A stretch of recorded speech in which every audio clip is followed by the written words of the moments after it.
Hey, YouTubers. So, lately I've been extremely political, and everybody knows that. But today I want to talk about something that led me down the rabbit hole, uh, and that is religion and extraterrestrials. Yeah, I know. Still kind of a touchy subject with a lot of the population. Now, when I was growing up, you even mentioned aliens or alien abductions or anything like that, and you got a lot of flack. They send you a psychiatrist, they give you pharmaceuticals. Been there, done that.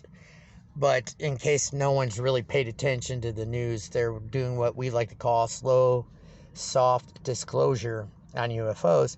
And my opinion is the reason why they're doing that is something's going to happen very, very in the near future that they're not going to be able to hide and keep secret.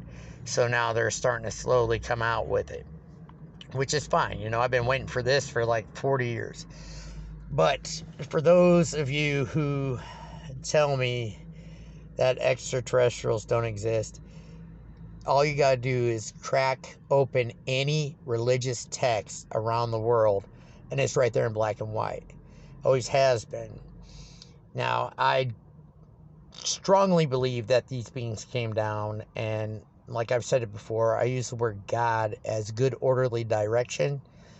And that's what they were. They were good orderly direction. They taught us how to be civilized, taught us how to cultivate plants, uh, how to raise and farm animals. They taught us how to write, gave us math, things like that.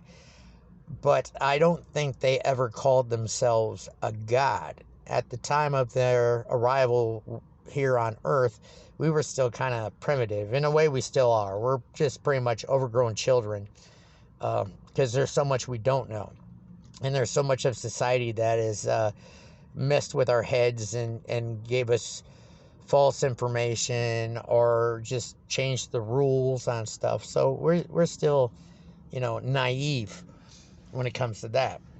But like I said, I don't think they ever called themselves gods. Now, there might be a few.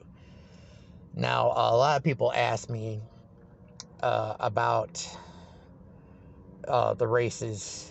They were talking about how the Greys, some people said they've had good experiences with the Greys, and others said they had like bad experiences with the Greys. And everybody just kind of lumps that in that the race is either good or evil. And it's not that simple. Ladies and gentlemen, I want you to stop and think about this. Even though they're not human, they're very much people. And just like humans, there's going to be various types of people. There are going to some that will have passion for the human race, and there will be others that will just be completely malicious to the human race. And it's based off of perspective. They're individuals just like you and I. So you can't sit there and say, well, the Zeta Reticuli are bad guys or the Lyrans are good guys. And it's all about the individual. Now, this is just my belief and my theory just for my research. And you guys you don't have to take it for what it is, just me talking. Like I said before, I do a lot of this for my own personal therapy, so I don't go crazy. Because we're at a pinnacle here. We have so many extinction level events that are fixing to happen right in front of us, and we have a way of stopping them all, but no one's really paying attention. And it's because we're all distracted. We've been distracted for a while. But anyways, my beliefs that there is a group out there in the universe that's been labeled the Federation. And I do believe that these beings are pretty much what they stand for, is that everything in the universe deserves to exist and grow and evolve. And from the stories and stuff that I've heard from word of mouth or some of the research I did, that for hundreds of thousands, even not millions of years, there's been a war between two fractions in space. And it's getting to the point to where humans are showing up as, I guess I want to say, like a prize, or I'm not really sure. All I know is there are things going on this planet that could get us destroyed, and there's things going on this planet that could let us thrive. Elon Musk, even though he's got these crazy opinions on linking human minds with AI, is kind of right that if the human race is to survive all of these extinction level events, we need to become a space-faring race. And there are a lot of people out there that don't think we're ready for that. And to be honest with you, with our technology the way it is now, if we could get people's mindsets changed, this would be the perfect time to become a space-faring race. And that's pretty much the bottom line. We are not alone in the universe. Mathematically and scientifically, it's impossible to be the only living thing in the universe. And we are not the most advanced. We're more advanced than what we used to be. But then again, there's also theories and some small increments of proof that we were at one time more advanced than what we are now. It's just extinction level events. The thing that helps the most is knowing that everything you were taught in life has been a lie or a theory. There are no solid facts in any of them. Now, some of our theories have panned out and worked for us for hundreds of years, thousands of years, but we still don't know. And we're humans, we're creative. So a lot of the stuff we have, we make up. And like, when it comes to religion, I want you all to stop and think about this. During the Christian Crusades, they had things like witchcraft, herbalism, alchemy.